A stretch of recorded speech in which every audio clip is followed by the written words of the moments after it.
Practicing on a Wednesday night and then turning around and practicing on a Thursday morning, that's a young man's thing. To have the energy to exert a full-fledged practice and then turn around in the morning, you gotta have a mindset. It is an energy. And as we get older, our bodies aren't gonna work the way that we want them to. Think again. Youth is a mindset. If you think young, you'll probably make some really dumb decisions, but ultimately your body will live up to it, right? In this video, I'm gonna be showing you how is that Bow Wow bark already? In this video, we're gonna be revitalizing a Prank Kids deck that will take over the meta. So if you allow me to get changed and everything, we can jump on in. That is so much better. And now that we're here, a little introductory about the Prank Kids strategy. Prank Kids is a fusion link-based deck whose monster effects, when used to link summon or fusion summon for a Prank Kids monster, give you the benefit of reducing your opponent's life points, gaining life points, drawing cards, or sending from the deck to the graveyard. Because of the new Prank Kids Meow Meow from the Phantom Rage set, the strategy has 16 one-card starters, giving you over a 90% chance of going full combo with just one card. Because of that, you can take full advantage of the rest of your space, whether you are playing a trap heavy build or a hand trap variant, the latter which I feel is more competitive inside of Yu-Gi-Oh! Because hand traps, Prank Kids can be one of the most dominant strategies in the upcoming meta. We max out on our starter monsters. That means 3 copies of Prank Kids Roxy's, 3 copies of Prank Kids Lampsies, 3 copies of Prank Kids Dropsies, and 3 copies of Prank Kids Fancies. Because we play 16 starters in this deck, the odds of us opening at least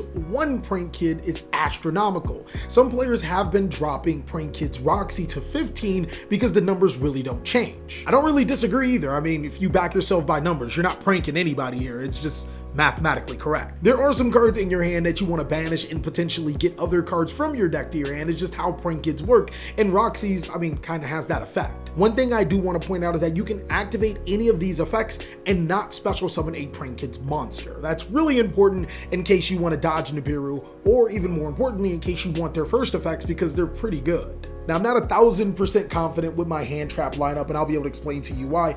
I run 2 copies of Effect Veiler, 3 copies of Ash Blossom, and 3 copies of Nibiru. The reason why I don't like this particular trap lineup is because of the lack of Side-Frame Gear Gamma. I think that obviously this is the best hand trap, but the reason why I didn't include this in this deck is because there are a lot of times where you're drawing cards at the end of your turn or drawing cards because of Roxy's, meaning that if you've activated those monsters' effects, you are drawing cards because you have monsters on your side of the field. Now, this deck is reliant on hand traps plus Battle Butler to be able to stymie your opponent's resources, and Gamma on your side of the field is not going to serve that purpose. On the flip side, I did just cut, if not the best hand trap for this deck. If you guys wanted to play it, definitely consider playing the Gamma package. It's really, really strong. That's really my only genuine problems with this particular lineup. Moving forward, that's pretty much all that we have for the monsters as well as the hand traps. To the spells, we play quite a bit of field spells. We play 4 copies of Prank Kids Place with 3 Place and 1 Terraforming and 1 Mystic Mine. This card is very controversial as players don't like to eat glue and play this card, but sometimes it's a necessary evil. Mystic Mine is actually amazing in this deck because you can finish with a Prank Kids Battle Butler, and you're not going to use Prank Kids Battle Butler unless your opponent has monsters on their field, right? Come on, think big, forehead. Moving forward, I'm not going to cap with you guys. We do get very expensive in this deck. I think so far there's Nibiru is getting reprinted, and Ash and Effect Veilers are pretty easy to access. And if you can't, Side-Frame Gear Gamma is extremely cheap. But yeah, I think we're going to get really expensive because I do play 2 copies of Triple Tactics Talent.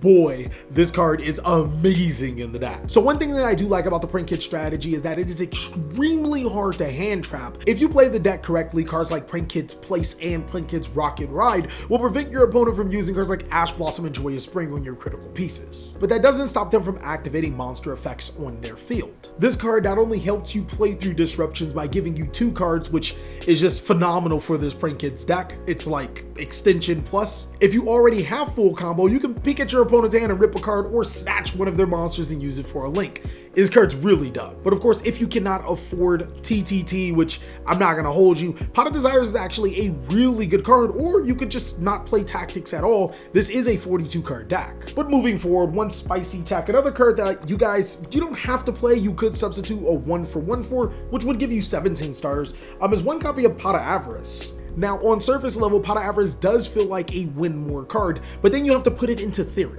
Pot of Avarice is alive in any given turn if you go full combo. Even if you are playing through hand traps, Pot of Avarice is just live. It gives you 2 free cards to your hand, and it allows you to shuffle those cards into your deck. The main thing is that it gives you 2 free additional resources over everything. Of course, if you are not feeling Pot of Avarice, then 1-for-1 is a pretty decent card, but I really do like Pot of Avarice because it serves as a form of extension. And then the next 2 extender cards are Monster Reborn, which I feel is a must play in this deck, and Instant Fusion, because that is also another must play in this deck. Moving forward, 2 copies of Prank Kids Place. This card is also a Pot of Avarice, but a lot of people sleep on its extender effect, giving you a free Prank Kids card or a monster to your side of the field. Really good sometimes.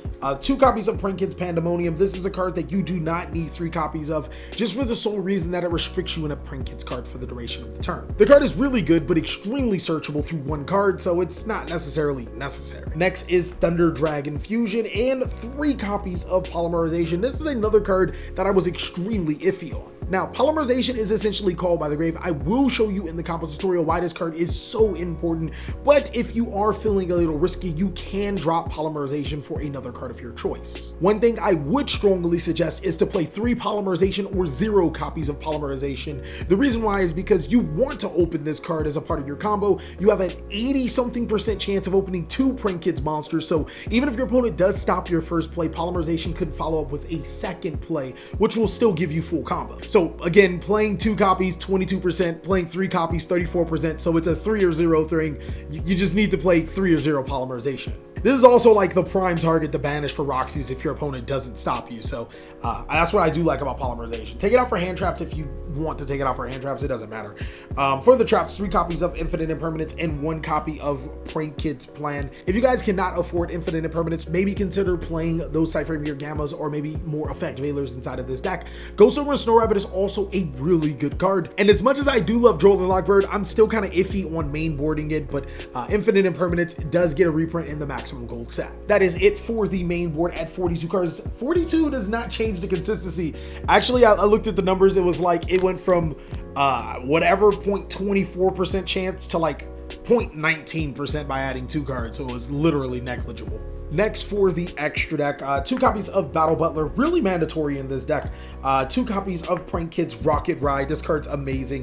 1 Weather Roster, 1 Ripborn, 2 copies of Dole Doodle Doo, 1 Bow Wow Bark, 1 Nightmare Unicorn, 1 Predaplant Vert Anaconda, 1 Access Code Talker, only 2 Meow Meow. You only need 2 to start off your combo, and of course, totally awesome. If you guys cannot afford Access Code Talker or Predaplant Vert Anaconda, no worries. You can take out for a Borolo Dragon. You can take it out for a Nightmare Phoenix. There's plenty of other cards that you guys can play. Abyss Dweller if your meta is heavy on graveyards.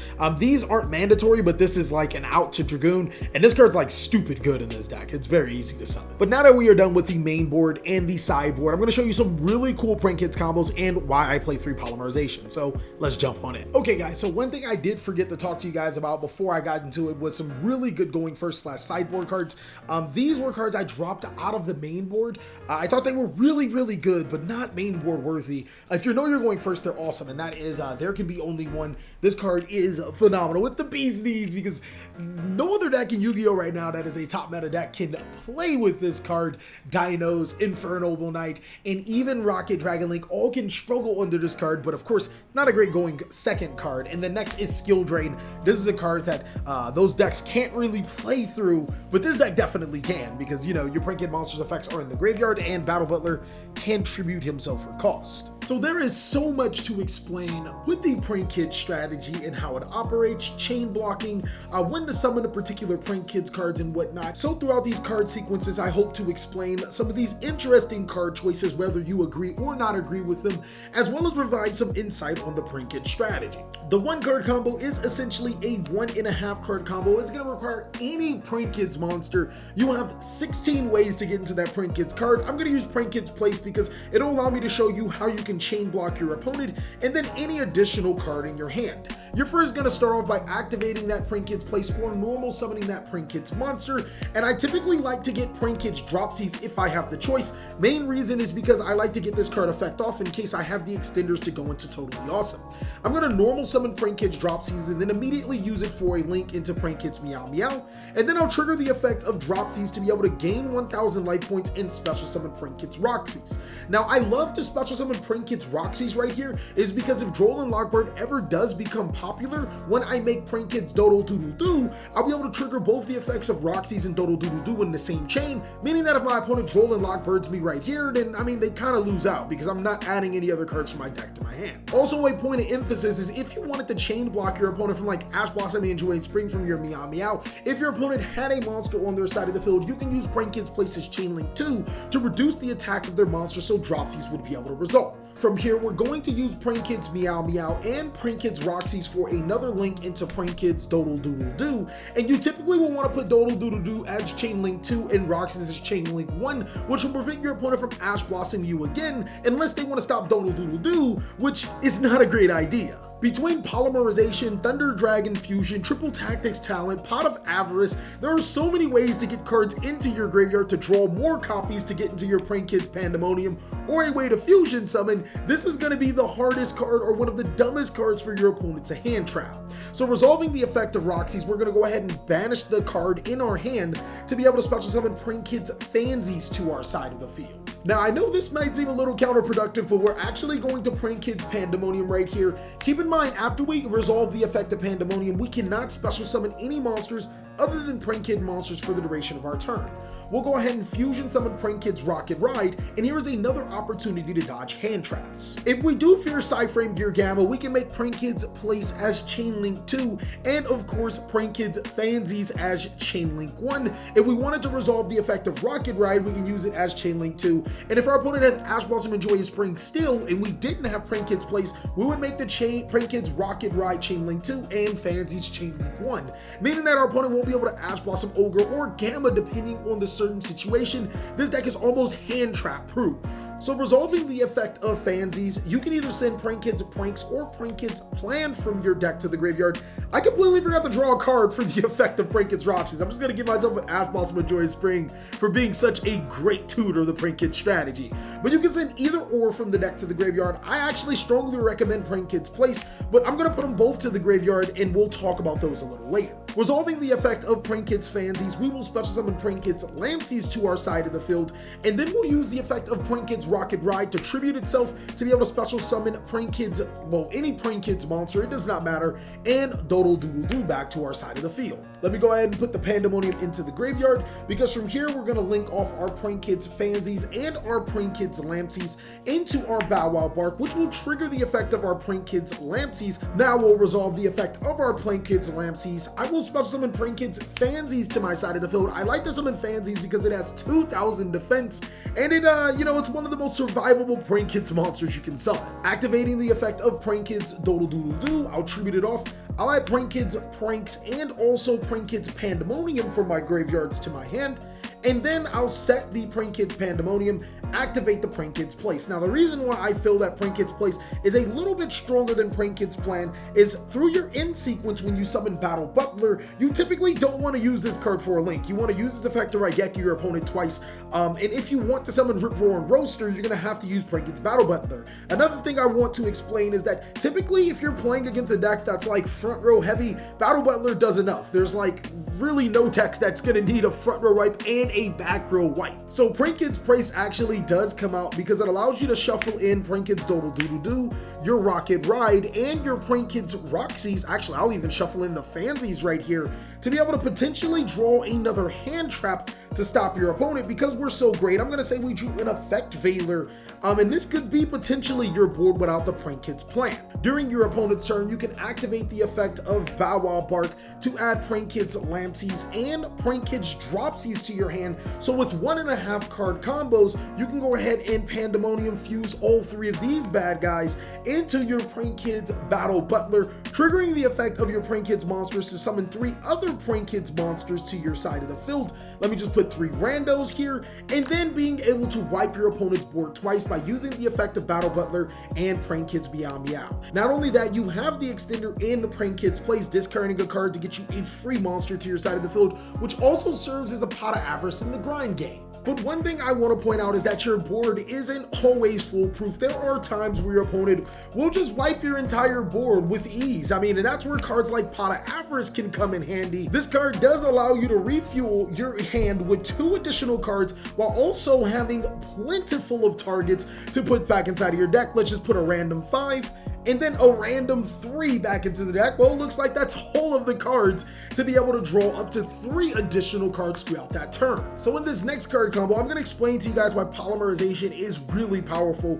It is a perfect extender card, and with the right hand, you can just completely prevent your opponent from being hand trapped. Now I'm going to show you guys a not so practical hand. I'm also going to put an additional card in my hand because, you know, that's the card that we're going to need to banish for Prank Kids Roxy's effect. And let's say we draw this particular hand and our opponent has the hand trap like Ash Blossom and Joyous Spring. There's actually a way to play through that Ash Blossom and go full combo, which is the reason why I like Polymerization so much.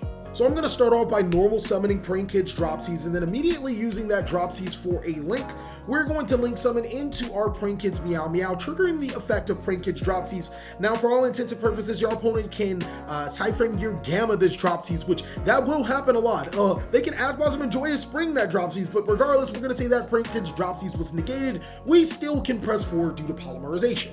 What I am going to do next is activate that Polymerization, fusing both Meow Meow and Lampsies to be able to special summon Prank Kids Rocket Ride, and then I'll trigger the effect of Prank Kids Lampsies to be able to burn my opponent from 500 and special summon Prank Kids Fansies to my side of the field. Using the effect of Rocket Ride, we will tribute itself off of the field to be able to special summon Prank Kids Meow Meow, as well as Prank Kids Fansies to our side of the field. Using Prank Kids Meow Meow and Prank Kids Fansies, we will link both of those off into a Prank Kids Doodle Doodle Doo, which will trigger the effect of Fansies to send a monster from our deck to, or send a Prank Kids card from our deck to the graveyard, and then I'm allowed to special summon a monster to my side of the field. We're going to take full advantage of that and make Prank Kids Roxy's. From here, Lampsies and Roxy's for another link, we will link summon into Prank Kids Bow Wow Bark, triggering the effect of Roxy's to banish, and then we'll draw. We'll say we got lucky again and drew an Ash Blossom and Joyous Spring because we're really strong, and then we get to special summon another Prank Kids monster to our side of the field. Of course, I like to end on that Fansies because it does have the highest attack. Lastly, we'll use the effect of, I completely forgot, ladies and gentlemen. I am so sorry. I forgot to use Prank Kids Doodle Doodle Doo. How can I be so slow to be able to get the Prank Kids Pandemonium from my deck to my hand? So we should have 2 cards in our hand, one from the Doodle Doodle Doo, almost completely forgot about the Pandemonium, and of course the card that we drew after resolving the effect of Roxy's. I will finish off this combo by using, now Pow Wow Bark. We'll use the effect of Doodle Doodle Doo to add Prank Kids Pranks and a Prank Kids Dropsies from my graveyard to my hand, and then I'll activate Prank Kids Pranks, which will allow me to shuffle in Rocket Ride, Prank Kids Doodle Doo, and a Prank Kids Roxy's to be able to draw an additional card. I'm gonna go ahead and draw a Prank Kids Plan because we're just too strong, and as you guys can see, we are still able to play through that Cyframe Gear Gamma that our opponent has, as Bow Wow Bark will tribute itself to be able to add 2 Prank Kids cards from our graveyard to our hand, and we'll still be able to Pandemonium into that Prank Kids Battle Butler for that double disruption. So the last combo I want to show you is to pretty much prevent your opponent from hand trapping you entirely. This particular combo is going to require Polymerization, any Prank Kids monster, and one of your 7 copies of Prank Kids Fansies. You have 3 Prank Kids Place a Terraforming and 3 Prank Kids Fansies. Fansies is really important to this combo. We're going to start off by activating Prank Kids Place, and again, no good player will go ahead and Ash Blossom or anything to Prank Kids Place because they don't want to lose the Cyframe Gamma. So we're going to get the Prank Kids Fansies from our deck to our hand, and then we're going to follow up with Polymerization. Now, Polymerization will fuse your Lampsies and your Fansies into a Prank Kids Rocket Ride, and now now we'll trigger both the effects of Fansies and Lampsies. As Chain Link 3, we will trigger the effect of Prank Kid's Place as well, so our opponent won't be able to stop any of our Prank Kid's monsters that are in the graveyard currently with an Ash Blossom or Psy-Frame Gear Gamma. With Fansies effect, I will send a Dropsies from the deck to the graveyard, and I'll burn our opponent for 500 to special summon double Dropsies to our side of the field. We have made 3 summons right now, and our 4th summon is going to be using both Dropsies for an Exceed summon into Totally Awesome. Now our opponent just can't hand trap us, as Totally Awesome is on the field. No Nibiru, no Ash Blossom, no Gamma, no Ogre, nothing. Our opponent can do it. We do have the Totally Awesome now. From here, I'll activate the effect of Prank Kid's Rocket Ride. We'll tribute it off to be able to special summon Dropsies and Fansies, or any 2 monsters, as long as you summon the monster that you sent with Fansies. And here's where we will link off that Fansies into a Prank Kid's Meow Meow, and then both Dropsies and Meow Meow into Prank Kid's Doodle Doodle Doo. Now the effect of Doodle Doodle Doo and Dropsies will both activate. I'll of course put Dropsies as Chain Link 1, and then Prank Kid's Doodle Doodle Doo as Chain Link 2. We'll add the Pandemonium through the effects of Doodle Doodle Doo, and I'll go ahead and I'll special summon a Prank Kid's Fansies to my side of the field in defense position through the effect of Dropsies. We will lastly activate the effect of Doodle Doo. We'll tribute it off to add a Dropsies and a Lampsies from our graveyard to our hand. And here is, through Polymerization, we can play through any hand trap, have access into our Prank Kid's Battle Butler with double Raigeki effect through the effect of Prank Kid's Meow Meow. Well, that's pretty much all that I have for this Prank Kid's deck profile. It was really awesome to show you why I play certain wacky cards like Polymerization or hand traps that aren't Psy-Frame Gear Gamma, as well as cards like Pot of Avarice. If you guys want to see more Prank Kids content, I just so happen to have a live duel. You can click on that annotation right there. Also, be sure to check out all of my other videos because there's a lot of great videos there, and I'll catch you on the next one.